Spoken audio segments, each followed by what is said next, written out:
Hi guys. Girls too, by the way. So let me start with a disclaimer. I'm not a proficient English speaker. I'm not not an English teacher even. I'm just an IT guy, an IT manager. So most of the times, most of my colleagues have been also English speaking, but not native English speakers. So I really had very little experience in with native speakers. So most of the time I speak better English than my colleagues because they are from Germany, France, India, Israel, whatever. Very rarely from USA, England, or Ireland. But yes, that happens too, but not as much as I would like to. So my English is a little rusty, and I also have to state that it's normally not my topic to talk about the international politics. No, I will in a few minutes I will describe what I usually talk about, what my channel is about. Normally it is not directed to English speaking people. It's related only to Russian speaking guys and to Russian politics, and especially to the politics related to the gender issues, so to say. So we shall see how it goes. I wrote for myself a little conspect, so I will go through it. Hopefully it will not take too long. And after that, if there are any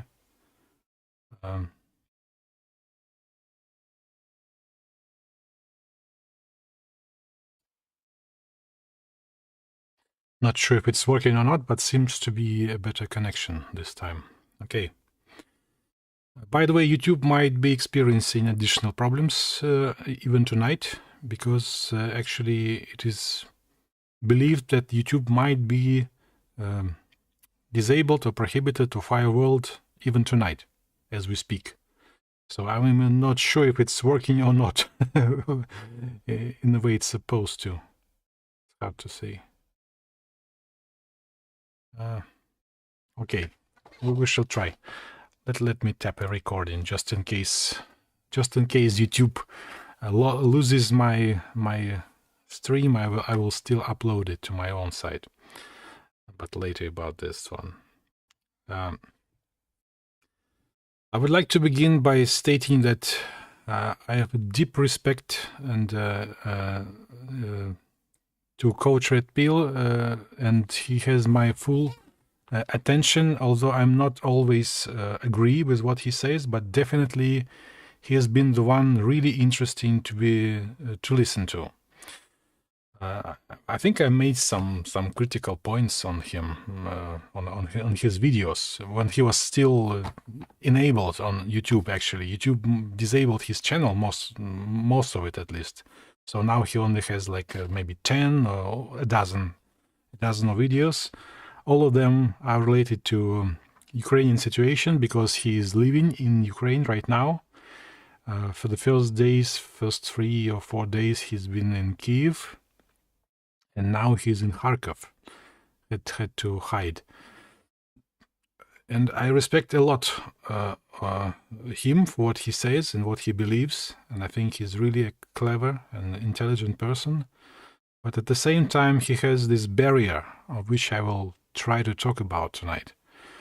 It's tonight in Moscow, of course. Yeah, it's midnight in Moscow and sunshine in LA. I'm especially timed this stream. It's not usual for me to stream at midnight in Moscow. I especially wanted it to be available to people across the ocean in, well, maybe in Europe too, somewhere like in Germany or England, but mostly in USA. I believe it should be around 5 p.m. in New York right now. So maybe I know YouTube, how it's called, the like black blacklisted my channel a long time ago, so probably there's not a big chance that of it appearing to be like a significant chunk of English-speaking audience. But still, I will try my best. Maybe, by the way, Coach Red Pill himself sees this one, and maybe, who knows, maybe he will wish to make some. He would want to do some talking with me. Well, I think we would have something to discuss, I believe. So he's I gave a link in the description, like as a warm up on what he's been saying on YouTube, but on YouTube it was deleted, so now it's on Odyssey and some other platforms. But it's a rare point of view, I need to say. And at the same time, he has a barrier, and a language barrier. Let me try to describe what I mean. I'm not a specialist in English language. I'm not a literature expert or an expert in foreign languages, but still I can read and understand spoken English. So basically, I can Google anything I want. If I want to find any information on an event or a person who read a book. Actually, if you would see my bookshelf right now, then most of the books are there are in English, and these are only those that are in paper. I also have the collection in electronic form. That's another story. So basically, for me, English world is transparent. I can check whatever I want. If I want to see a movie, say a documentary, even the one which not many Americans have seen, like Poster Girl, for example, I will advertise it later. I am the one who translated in my own non-professional way, translated the Poster Girl documentary. Could be an interesting thing to watch, even to Americans. I don't think that many Americans know about this. If I want to read some Shakespeare in original, I can do it.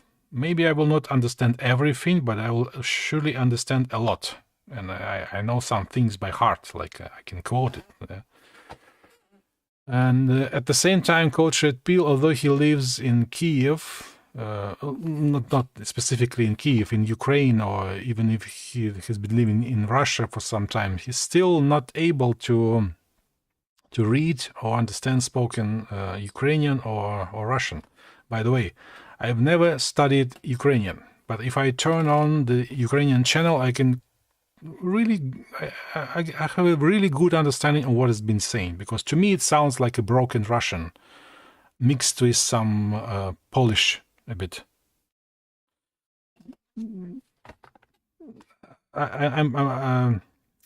I promised today that I'm ready to receive some hate, but at the same time, in return, maybe I will not be as politically correct as could be expected these days, and on sites like YouTube.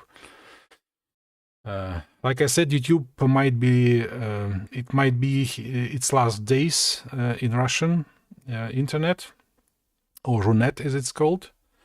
And me myself being an IT specialist, I see no problem in passing by any prohibitions or whatever. But unfortunately, most of my audience, of which I think I almost got the 10,000 mark, but not really. It seems to me I'm not going to reach the 10,000 mark. Still, there's a lot of people subscribed to me. Most of them are not IT professionals, so will not be able to bypass some blockage, neither from Russian government, not from YouTube, if there is any blockage or anything like that. So if it's blocked, it makes almost no sense to me to be to keep working here or blogging here.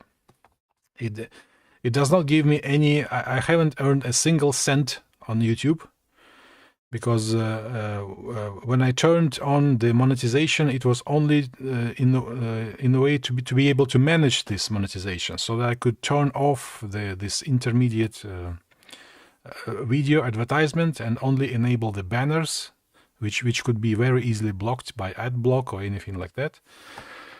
So I never supplied YouTube with my identification number, so they could deduct the taxes or anything like that. So whatever, even what I earned, probably like $25, maybe $30 in half a year, I never got a cent of it. So for me, it's only my public activism, political activism, if you want to, something like that. So it only, to me, it only makes a sense as a place to be able to be heard and seen. Well, seen in a, not in a direct form, because I never show myself. I see no point in it because I'm not a public figure. It was never my intention to be public, actually. So in case YouTube gets blocked, I will just move to another place and make myself available on some other platform. So that's it.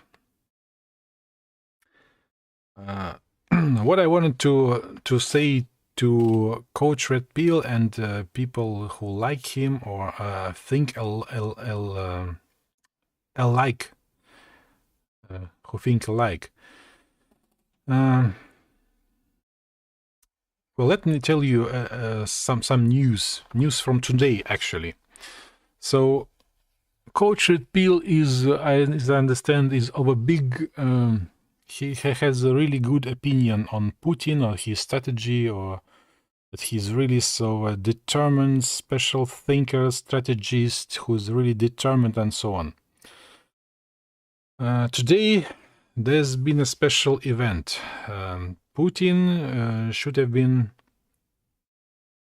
proposed the new chief of the central bank. And the old chief of the central bank and the acting chief of the central bank of Russia is somebody named Nabiullina, who probably nobody of English speaking know about. And I think Coach Red Pill also doesn't know about her anything. She's a woman, actually. And let's say patriotic people think of Nabiullina in such a way that she should be in the prison right now, not heading the Central Bank of Russia. So whatever Putin was to be expected to propose, whoever he would propose today, it could be whoever, but not Nabiullina again, who actually managed to get all our foreign assets stuck and arrested somewhere, I don't know where, somewhere in Federal Reserve System, I believe. So like 300 billion, I think, in dollars, yeah, if I'm not mistaken. That's the sum they're talking about. So that's the person who managed to do this. And what does this super patriotic and determined Mr. Putin do? So he just proposes her to be prolonged on her position for another, I'm not sure, maybe 5 years more in this situation like this. So whatever you may think of Mr. Putin and his determination or whatever, let's say it doesn't look like a very patriotic act. Let me put it like this.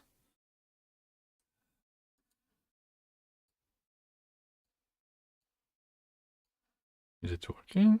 Is it working? Yeah, it seems to be working. Yeah.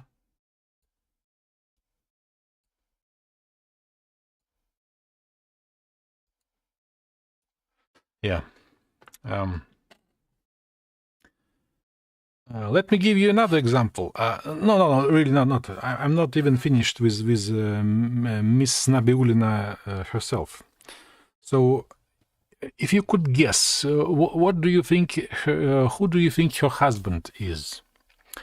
And her husband, it turns out, is the chief of so-called the High School of Economics, which is in Russian known as a VSHE. High School of Economics is like a special university, mostly, I believe, financed from somewhere abroad, like from Europe or from USA. I don't care really. Which is actually like a nest for all the people who, in Russian they call it liberal. But in liberal, if I'm trying to describe the word liberal, what it means to a Russian person who is opposed to these values, so it would be really hard to describe.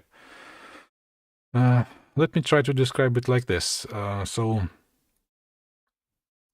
the liberals, since perestroika, since 1990s, are perceived in Russia as this intertwining connection between like faggots, both in direct and indirect sense, radical liberalists, both in terms of press, information, or market, like free market, and that stuff. So they're like extreme liberalists in any way possible. So the best way to describe them in this term to be understood in English, I think it would be to use the word faggot. I know that faggot is used both in direct term, meaning somebody who engages with the same sex in a sexual way, and faggot in indirect sense. There's somebody who behaves in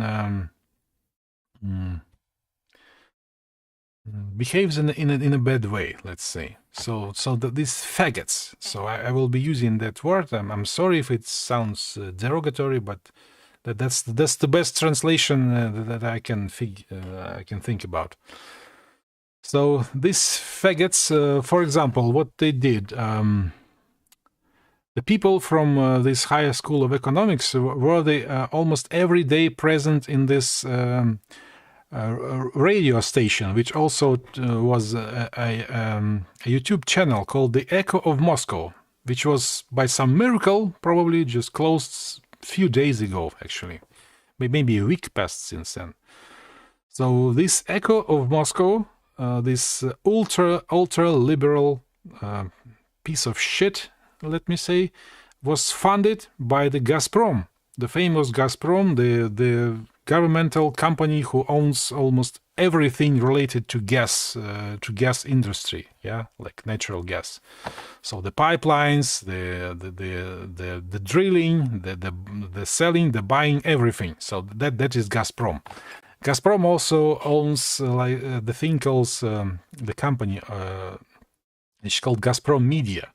Media it's a holding. It's a big holding which owns, I believe, some newspapers, some channels, and some things like. So this thing, which is basically controlled by the government, who is supposed to be controlled by Putin, but in reality it's controlled by an oligarch whose name is Miller. By the way, how Russian does it sound to you? So to somebody who is not Russian, how Russian does it sound to you? The name Miller. Does it sound Russian to you? So this oligarch owns, not owns, he controls it. So he controls Gazprom, he controls Gazprom Media, and he controls this piece of shit, which was called the Echo of Moscow. So basically, Russian people on their taxes, they were financing and supplying this thing, and it's been since 1993 or 1994. I'm not sure.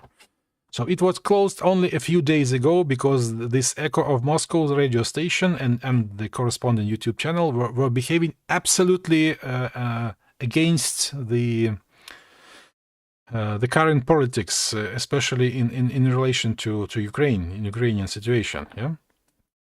So basically, they were acting as of this fifth column, and they were actually a fifth column. And for some miracle, finally, they've been erased from existence. They still exist in some in some islands, like there are some sites, personal sites. This Ekaterina Schulman is very, very well known because she's been like a star. So she's actually rose as a star on this Echo of Moscow. But my point is that all of this ultra liberal and this faggot station was financed by the government-owned Gazprom. That's what's just been happening. And so this the Nabiulina, which I was talking before that, the chief of the Central Bank of Russia. So she's married. So her husband is the chief of this higher school of economics. I've actually been to higher school of economics because they also are the ones who were the driving force behind this WAWA, the WAWA Act, the analogy, which was going to be happening in Russia.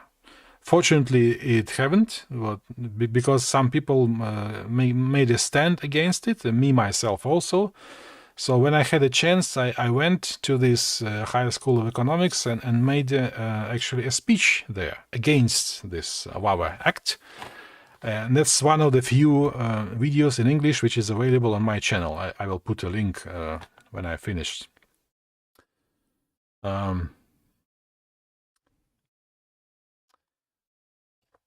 I understand when people like, for example, just as an example, I really like, Pink Floyd and everything related to it. I really like it. And I really respect the people and their opinions, the opinions of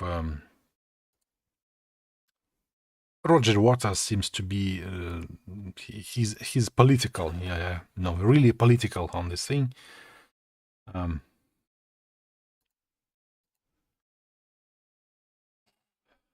At the same time, when I was to his concert, I'm not sure what year was it. It was not long time ago.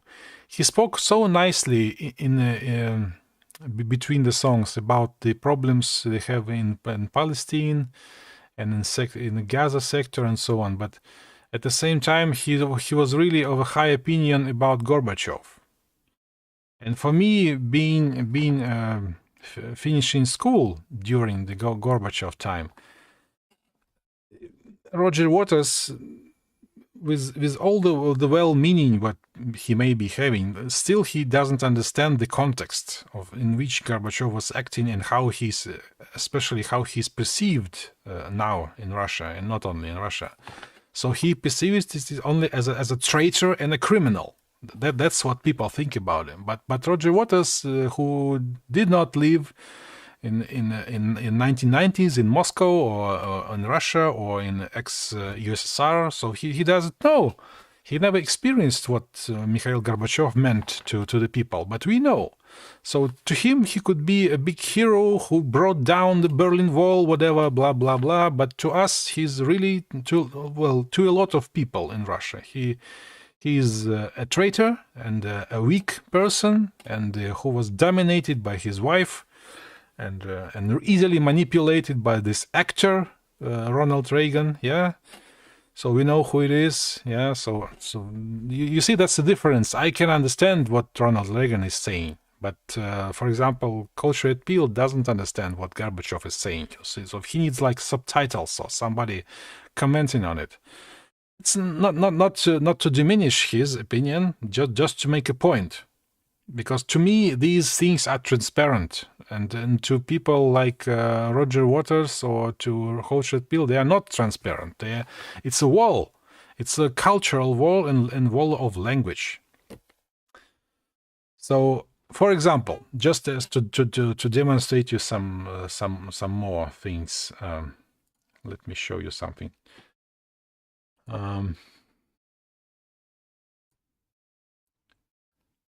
Let me show you something.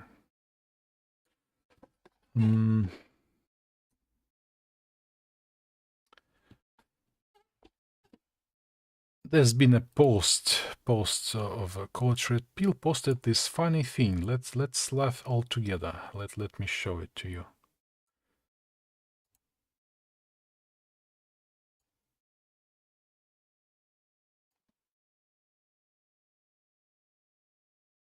Yeah, so that's my channel.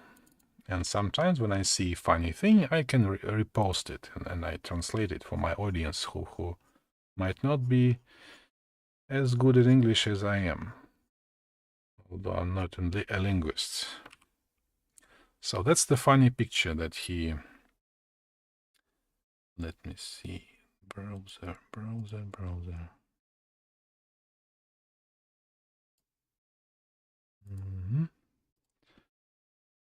So here's a funny picture which Coach Red Pill has posted lately. So everybody who speaks English will see that it's really funny and it's actually true to a certain extent. So he compares here the defense, shows us the defense minister of Russia, who is somebody named Shoigu. Probably you don't know anything about him. And next to him are the defense ministers of Western Europe, who are all women, presumably with no military experience whatsoever. And the joke is that in the corner it says, "Sorry, we are fucked." Like we which I presume is somebody who stands against this Minister of Defense. The thing which Coach Red Pill doesn't know or doesn't realize that this Mr. Shoigu was somebody of... he never had any military experience. He never served in army. He never went to... how it's called? He never was even a conscript, not a professional army person, not a conscript. So he rose to this position as a person from... in Russian, it's called MCS. In English, in America, it's called FEMA, like a Federal Emergency Management Agency, I believe. Yeah, that's how it's called in America. So in Russian, it's like Ministry of Emergency Situations. So that's what he is actually. And after I said this picture doesn't look that funny anyway, yeah. And the people who are actually now expressing some doubts on the strategy which is being used in this military operation or whatever you want to call it, there could be several explanations. He could use some military advisors who are more advanced than he is, or maybe there is not. It was never their intention to be really good at what they're doing now in military way. So maybe that's not the point of what they're trying to do. So, for example, again, the point in time at which it was chosen to do. So, nobody asked me as a Russian person. Nobody came to me and asked, "Do you want to invade Ukraine on the 24th in the morning, early morning on the 24th of February?" No, nobody came to me. So I was never asked. I never voted for Putin, actually, in all his years in power. No, nobody asked me.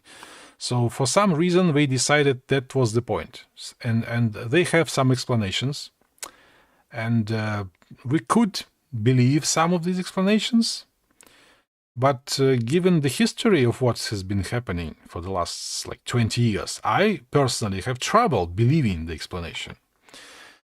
For those who know the story about Donetsk and Lugansk and Ukraine, they should know that this thing has been going since, actually it's been going since the so-called independence declaration, but definitely since 2014. Even English-speaking persons, they could have seen the movie by Oliver Stone. I believe it's called Ukraine on Fire, or something like that. You can Google it. I think it's it's lying on YouTube right now for free. Like, you can watch it if you want. Not sure if it's a pirated version or free version. I don't know, but if you're really interested in the situation, you could have watched it already. So the point is that in 2014, the situation was somewhat the same. Yeah, it was similar. And it could have been finished, a lot of people agree with it, could have been finished or resolved in a much easier way with a lot less force, a lot less violence, a lot less destruction, a lot less loss of life, and so on. So for some reason, they decided not to do it in 2014, but decided to do it in 2022. There are some explanations like we were not ready that time, or there's some other explanations. I don't see that they are actually any more ready now than they were in 2014. At least in the fields where I am proficient, where I can see that they are prepared or not. For example, I can decide, I can see if they are really prepared in terms of IT technology. Yeah? In terms of hardware, software, and so on. So I can see it really clearly. So no, they're not prepared in any special way. So it seems doubtful to me. I think it's time, maybe it's enough for that was only for the introduction, actually. So I think at this point, to the English viewer, I need to describe who am I actually to tell you about these things, and why actually am I interested in this stuff.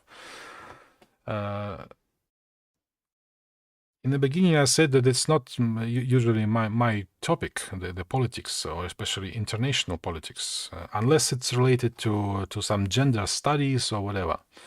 So actually, I'm from Russian manosphere. I'm a blogger, I'm a father, I'm a husband, and I am the one who translated to Russian the documentary called The Red Pill by Casey J. I am the one who translated to Russian the documentary Erasing Family. And I am the one who helped with organization of their premiere in Russian. So we did that in a few years ago, actually. That's for official. Like I bought the licenses actually. So I contacted the authors. I bought the licenses. I got the permission to translate, to subtitle. So whatever versions you might have seen in Russian, they were done by me. At least the text itself. Unofficially, I translated a lot more. Basically, any documentary or good material related to men's rights movement, men's rights activism, MACTO, the Alpha Men, whatever. If it's related to, in some way related to the manosphere, then I'll translate it. Even IB More, actually. I'm subscribed to a lot of IB Mores, and the abbreviation that you see on my screen, which is called IR, which is actually based on some things which I learned from these IB More guys, and I continue to listen to them. And even if YouTube gets blocked in Russia, I will still be able, and I will, hopefully I will still be able to listen to them. Although, of course, the problems that we experience as Russians, for example, in Russia, men, are quite different from the problems which that they experience in, say, America as black men. So there, of course, there are some similarities, but there are also some really clear distinctions between them. So that's actually how I know about CRP. Who is Gonzalo Lira was and is really well known as Coach Red Pill, who actually was one of the well-known bloggers of the manosphere. That's why I was constantly monitoring what he was posting or talking about, or getting any interesting thoughts on new information. So that's how I learned that actually he was stuck in Kiev when all these things began. And that's how I know that now he's in Kharkiv, where his family lives. So that's the common ground. That's how I know about Coach Red Pill. And like I said, I did some reactions to his videos, but aside from that, when I feel that it's related or interesting or useful, then I translate it. So, for example, I have a big a big collection of Neil Postman audio and video, probably the biggest one on the internet, and I translated some of them. I think I'm the only translator who translated Neil Postman. I have all of his books, and he's really he sounds really actual for now. For example, his book about how to watch TV news, that's the book which could be very useful to Americans or to Europeans right now, because they would it would be really useful for them to use to be able to use that book to watch the TV news and the internet news and so on, because the situation only got worse since then. It was bad enough when he was writing it, but now it's much worse. So if I'm interested in, say, Cloterra Pie, yeah, if you know who it is, then also I made some translations. Documentaries, I already said, yeah, that I translated several documentaries on men's rights and fathers' rights, parental alienation, shared parenting. Yeah, that's a really big theme. That's the things which I normally work around with. Yeah. So what else? What I did in English? In English, I did a few interviews actually. There was this Carolinde guy. You may know him because he was. I think he still is. He's a lawyer for this Canadian guy who refused to call his transgender son by his other gender name, say, and who I believe he's in the end he decided to go to prison for he declined this requirement to name his son by his new name, and sorry, it was a daughter. I think his child was a daughter who was going to get some gender, how it's called, the gender transitioning drugs or something like that. So he was against it. So actually, we did an interview with him some time ago, and there was also a series of interviews with this fascinating womanhood organization and society, Helen Andelin and so on. So I talked with the president, the current president of Fascinating Womanhood. So these are the few videos in English which I have in my channel. I also have them in translation, of course, but yeah. What else? I translated some of the Leonard Cohen songs because I like him very much, probably even better than Pink Floyd right now. So I made some, it's called the equarhythmic translation. So basically that's the karaoke that you could sing alone with the same rhythm. Not only with the meaning, well, not exact meaning, of course, it's a Cohen after all, but it's really close, hopefully, and it's in the same rhythm that you can actually sing if you want to sing alone. So these are the different things that I do.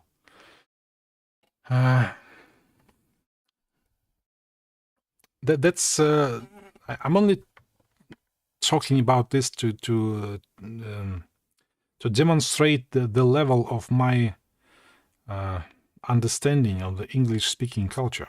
Yeah, so I'm able to read Shakespeare in original. I'm able to translate Leonard Cohen. I think well enough for an amateur. At the same time, you know who this, what this picture that is on the screen is right now. It's from the well-known movie, a movie with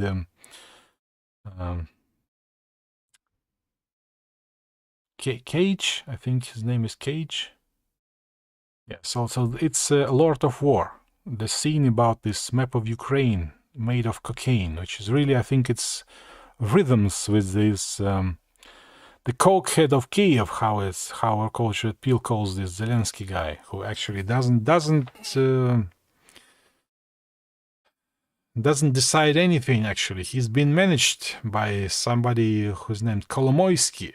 And if you don't know, after 2 weeks of this going on, all this thing going on, if you don't know who Kolomoisky is, I'm sorry, people, but you've been manipulated. So you are close to sheeple, not to. Yeah, that's. Do you know what sheeple means? It's a reference to George Orwell, who I'm also able to read in original. Have you ever read George Orwell? So sheeple, like two legs bad, 4 legs good, all that stuff. So that's what he was talking about. So that's what Zelensky is basically. So in this movie, the Cage character says, among many other funny things, he says, the main export item of Russia is AK-47. Next comes vodka, caviar, and suicidal novelists. None of this, they sounds really funny, and it's funny to look to listen to and to look at, but that actually has nothing to do with reality. So number one export in Russia is the oil, actually, and also coal and some other stuff, which basically burns and gives you some energy.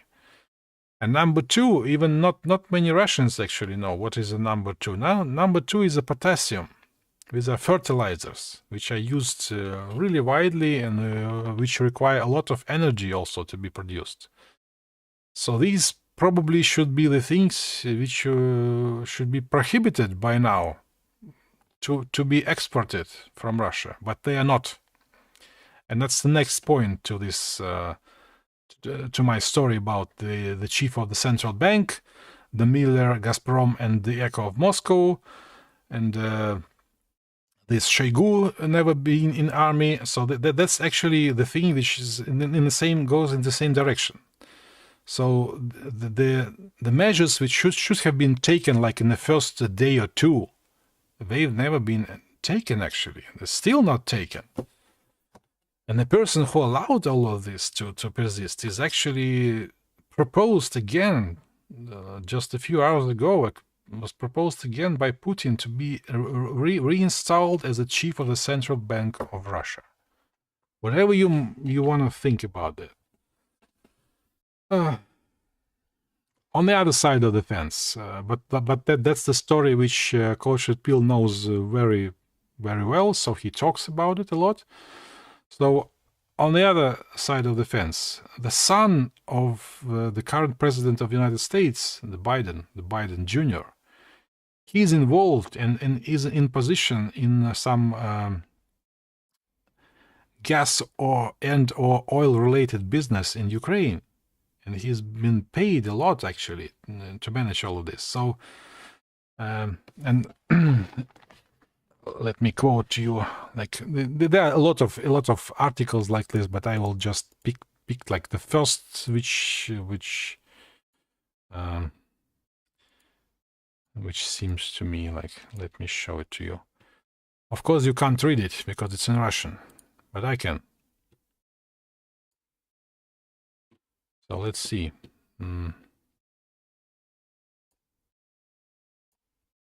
Yeah. So this article is called Patriotic Speeches, Children in the West, and the Way of Life of Russian high-positioned people, let's say. And then there's a short review of a few people who have really high positions in Russia. So the first one here is the who they call who they talk about. Let's see.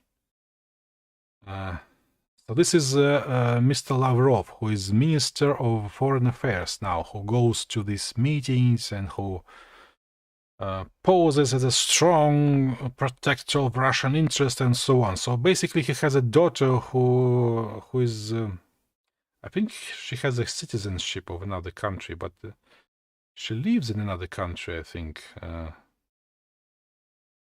Let me see, Lavrov.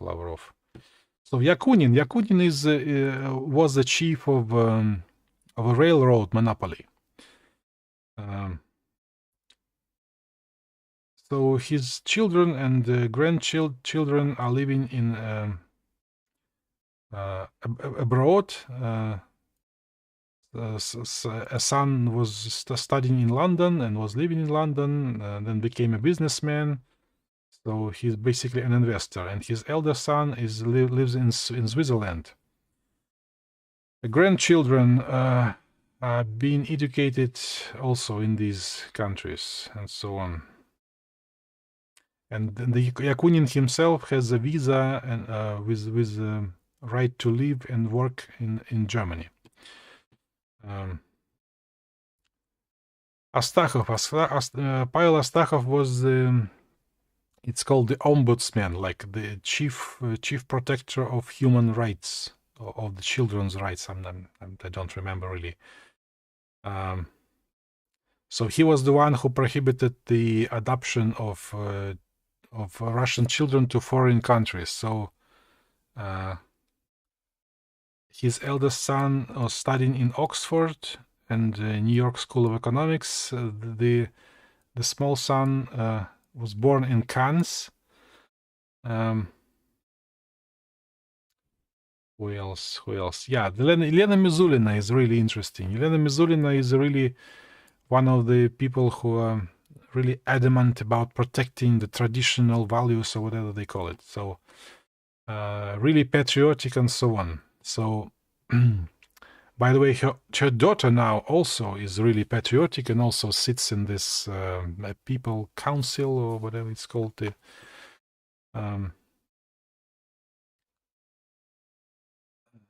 Is it here or not? Let me see. I just seen it somewhere. TRT. So her son went to studied law in Oxford. After that, he moved permanently to Brussels. And not only that, but some articles say that actually her son here. Let me see. I definitely saw that. Let me check this out. Yeah, this one. Sorry, that was here.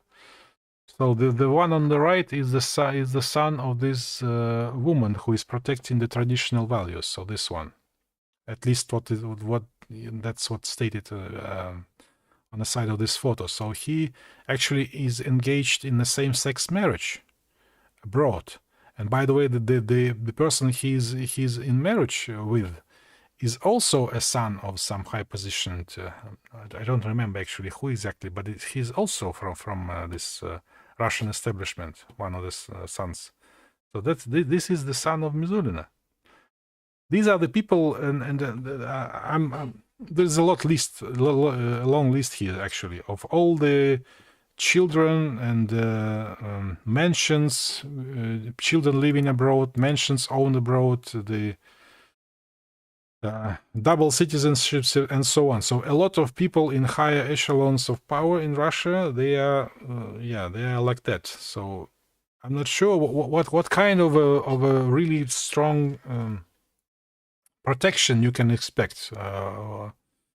How strong they can be in terms of protecting the Russian interests in abroad. So maybe that is the explanation why these sanctions, the contra sanctions, which could have been employed already, but they're still not. 2 weeks already passed, more than 2 weeks actually already.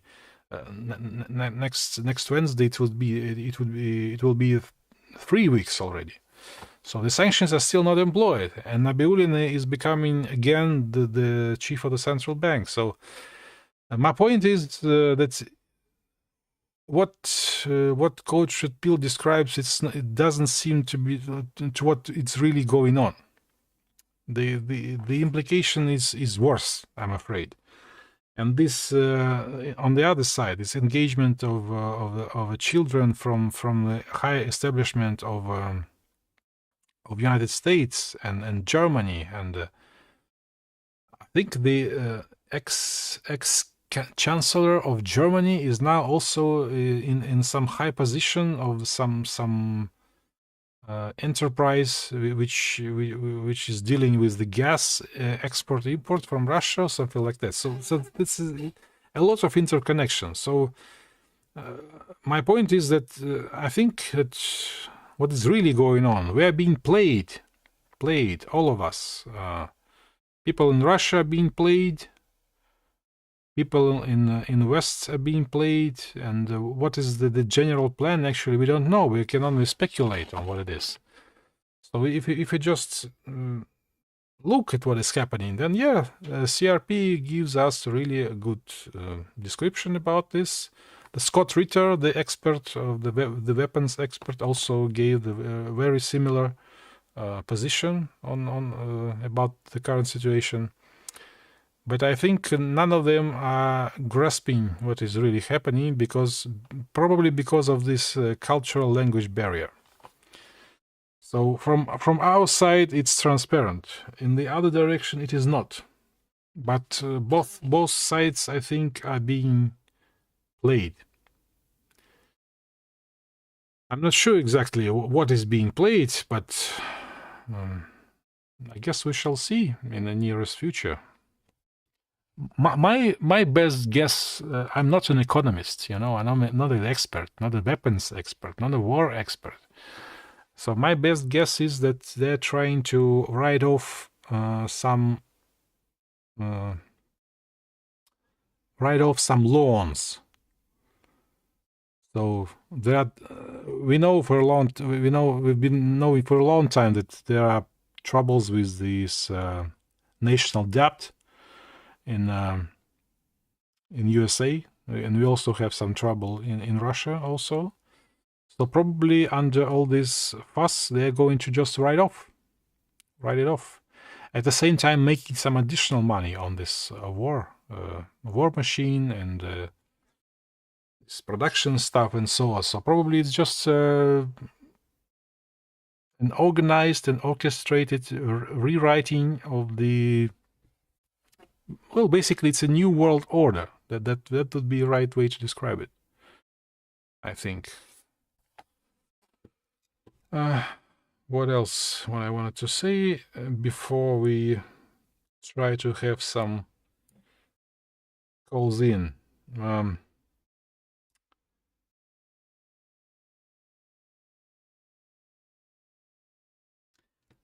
I want to advertise to you a group, actually. As you probably know, a lot of social networks are being censored right now, so we are not able to access them in Russia, at least not in a direct way. But you still can access them in indirect way. But one of the networks, social networks, which is still available, not sure for how long, but still, it's Telegram. So now all the major activities are moving to Telegram. Probably I will be doing something on Telegram too, if YouTube gets closed. So there is there are several, actually a lot of good communities which post a lot of useful information. So if you were able to read in Russian, you would get a lot more of a clear picture of what is happening. But unfortunately, you're not.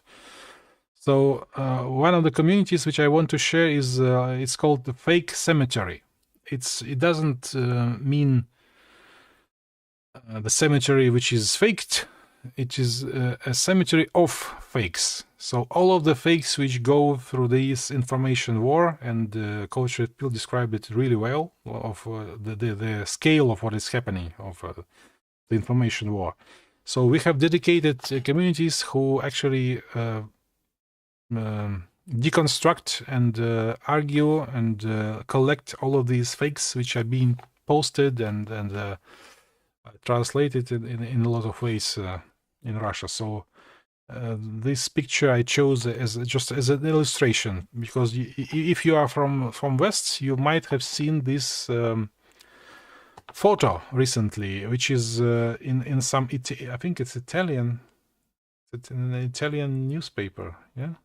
Yeah, it's an Italian newspaper which shows us a photo of the aftermath of the attack on the city, and it says that it's about Kiev being attacked by Russian forces. There's never been a single direct hit actually to Kiev as of yet. So this picture is actually taken in Donetsk, where 2 days ago this Ukrainian, I don't remember, was it? Usually the people who report it, they know if it's the Azov battalion, these Nazis, the real Nazis, or the regular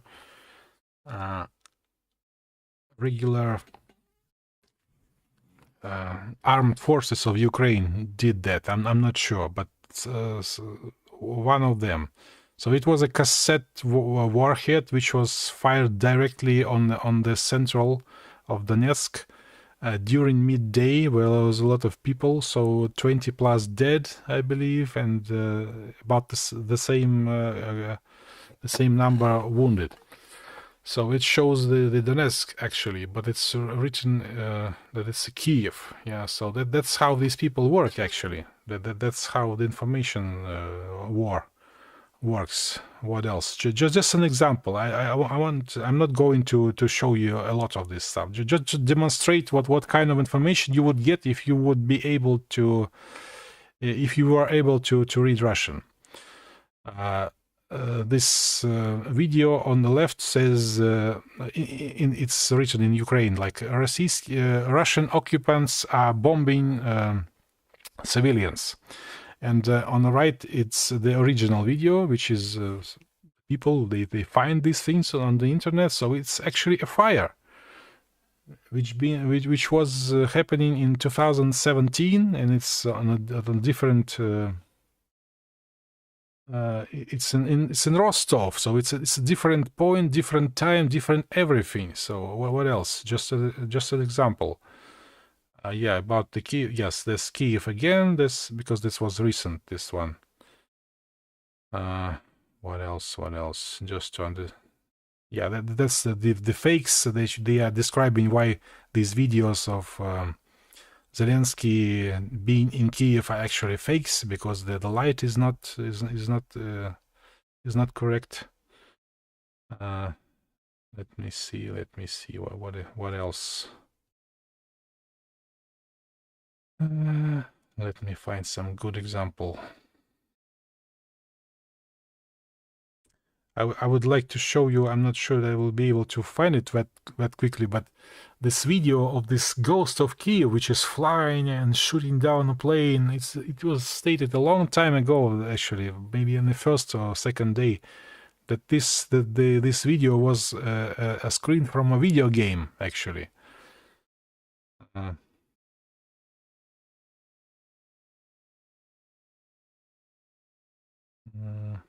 Yeah, that's again about Zelensky. Let me see.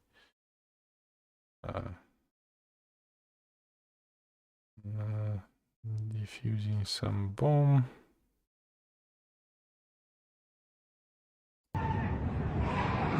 Yeah, just an example. For example. Ви це бачили? Що происходит?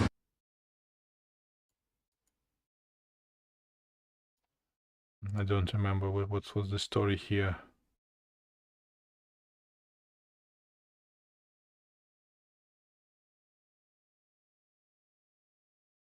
Yeah, for example, these are the good stories. So this is shown as Kharkiv.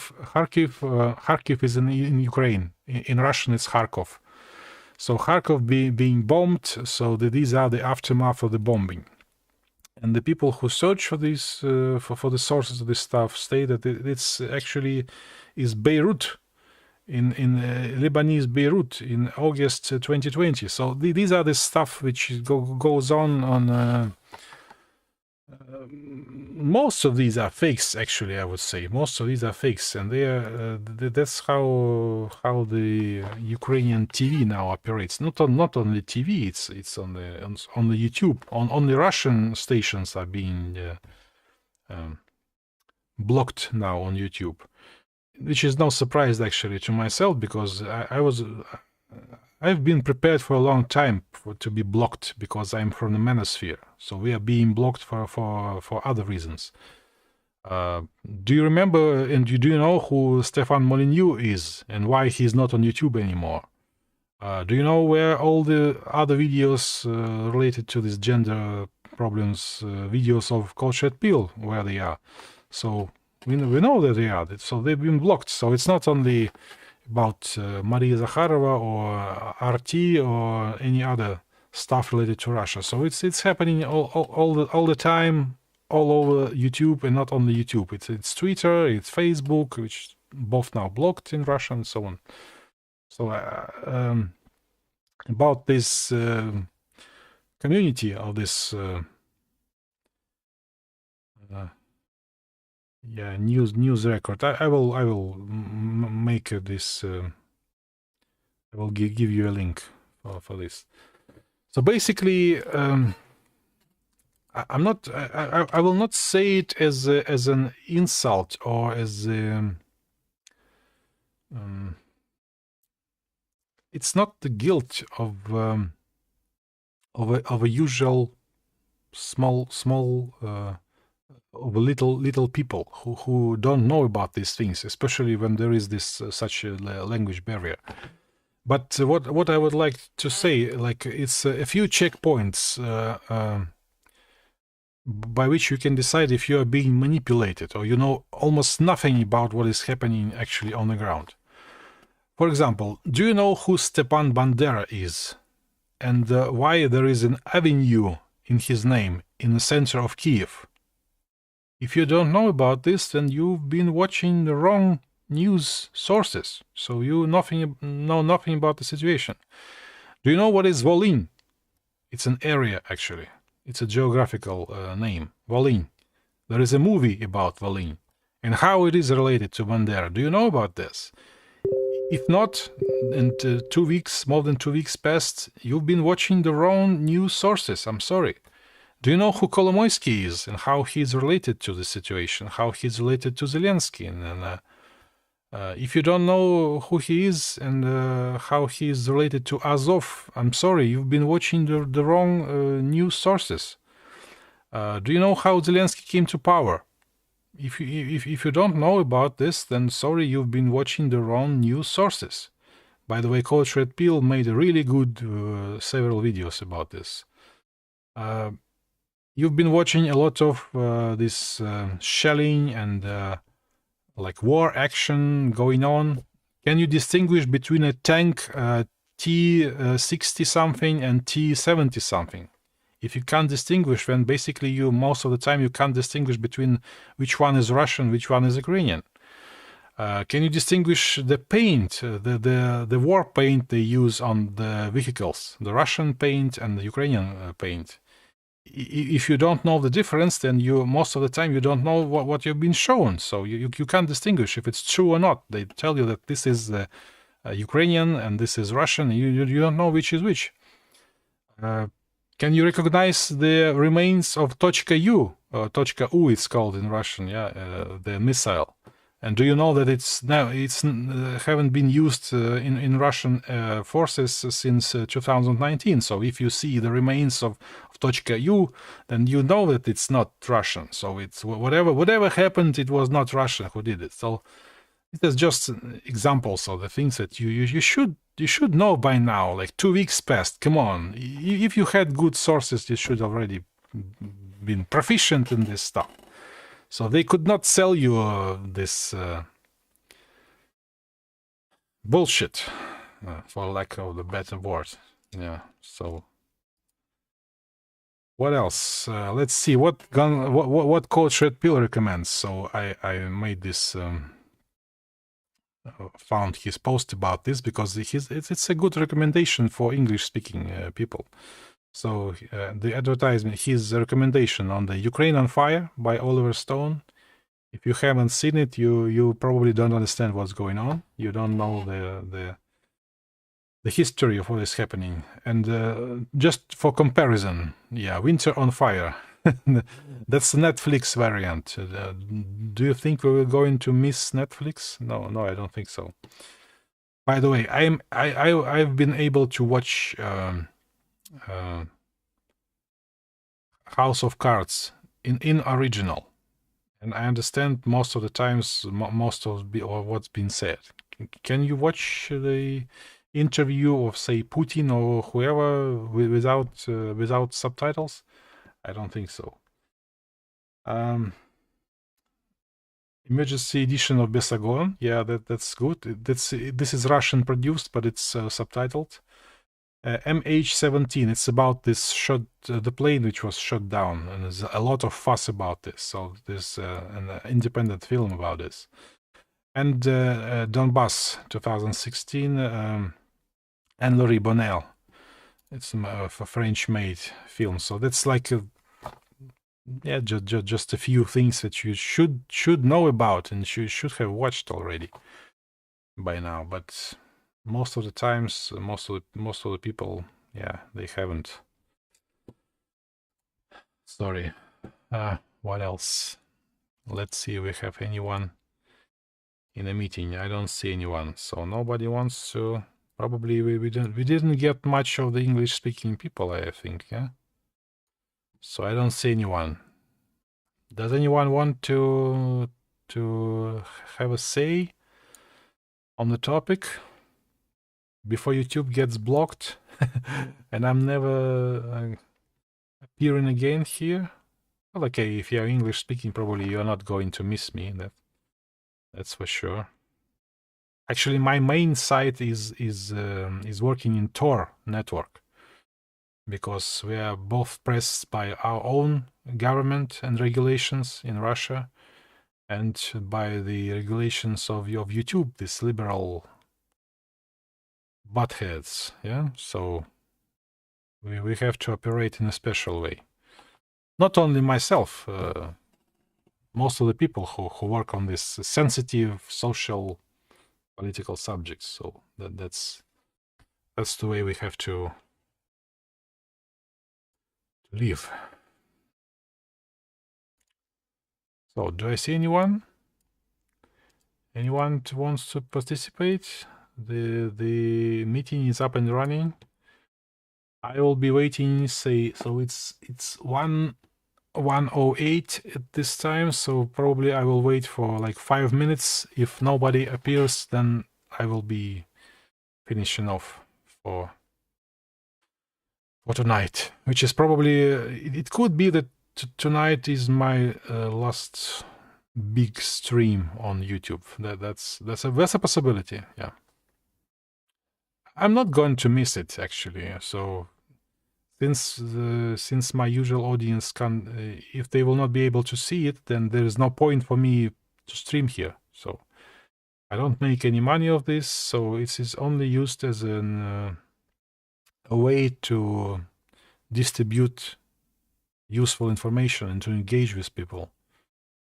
So if it's not working, yeah, it doesn't matter. We will find another way. In the worst case, we can always use Tor. Tor has been working fine, so as for other services, if Zoom becomes unavailable, and it probably will, because I will not be able to pay for it. I didn't pay for it because I didn't have any other choices. I paid for it because it was a good service of a reasonable quality, and yeah, but can we live without it? Yeah, definitely we can. There are a lot of other services that we can do our business with, so, and we will, of course. And even if we get completely firewalled and disconnected from the rest of the world, we'll still be able to do what we need to do in terms of our social work and interaction and discussion. I host, by the way, I'm still waiting for somebody to connect to the meeting. Let me check. Maybe I had the wrong link in the description. Let me check this.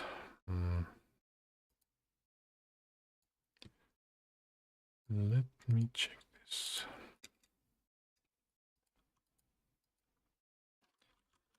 So my invitation ends with 2783.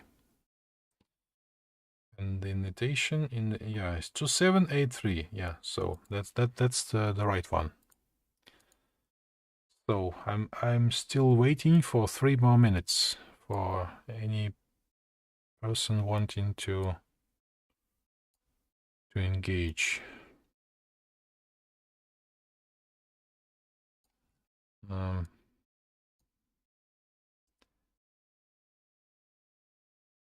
What I was trying to say. Well, while I wait, let me show you how it looks. So, for example,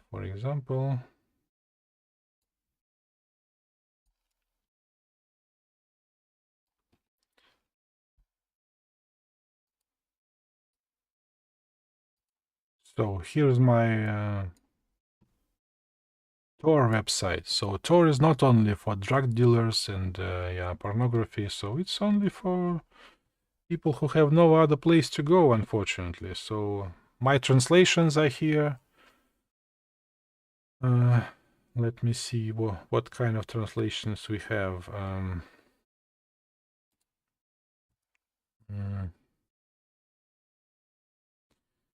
Yeah, so some of my translations, which are because of the copyright problems or because I just wanted to protect it from being deleted. Tony Benn was a member of parliament in Britain, really interesting guy. So his interview. This is the documentary and election about the consent, sexual consent.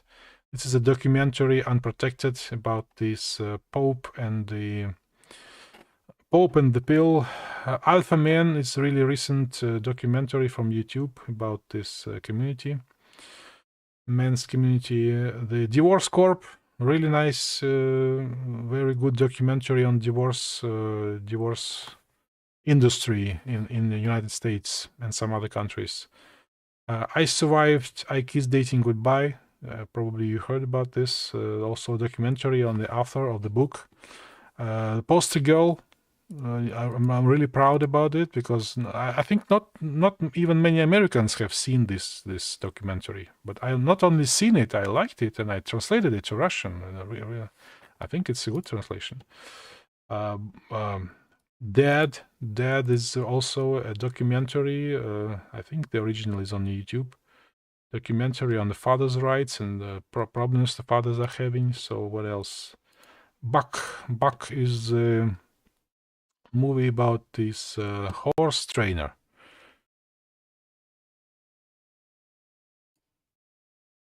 Yeah, so my meeting has ended, unfortunately. Yeah, so I guess nobody's coming. But okay, I will show maybe a few more movies which I have been translating. I'm really proud of this translation, the Buck.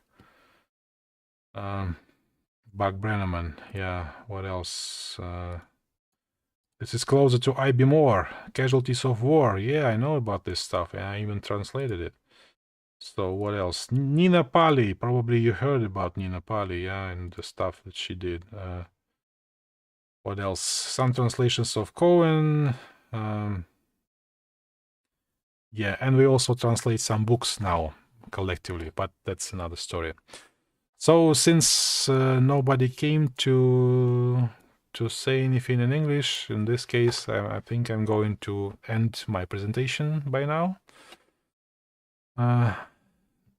It's been nice, and like I said, probably it's the last big video I do on YouTube because it's very likely that this will be blocked countrywide.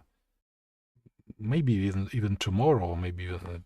Actually, there's some people said it could have been blocked today, even today. So whatever we did with our movie club discussions on movies, so we will do it in some other way, in some other place. We'll think about it, we'll figure something. It's quite clear for me now. I see that a lot of good channels, both in English and in Russian. I had really interesting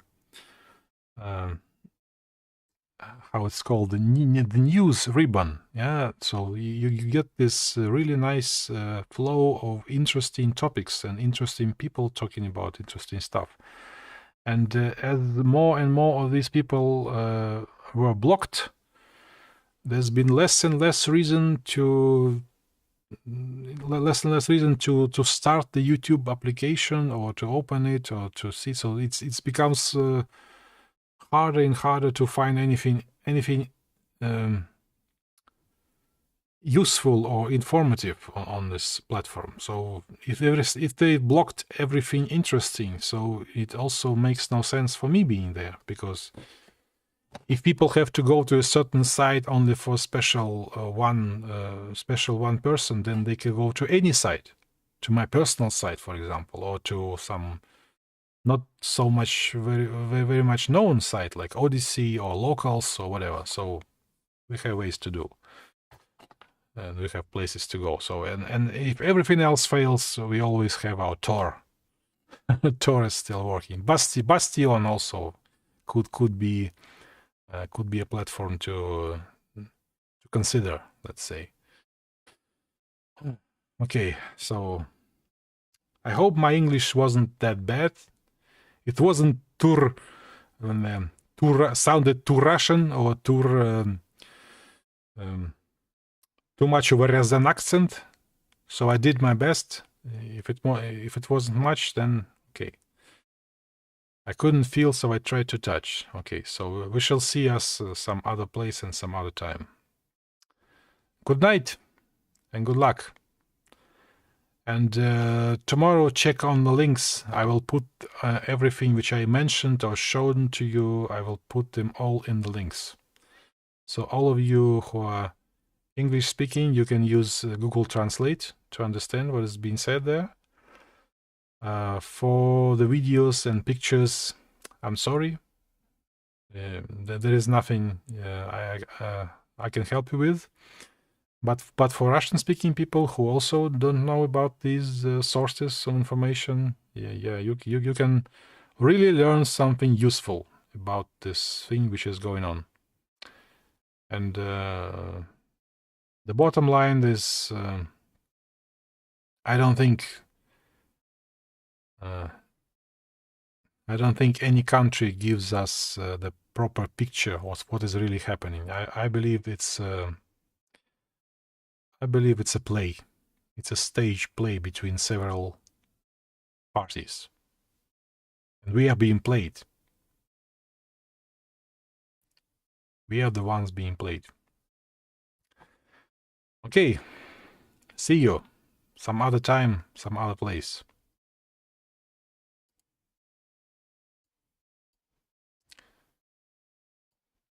Bye.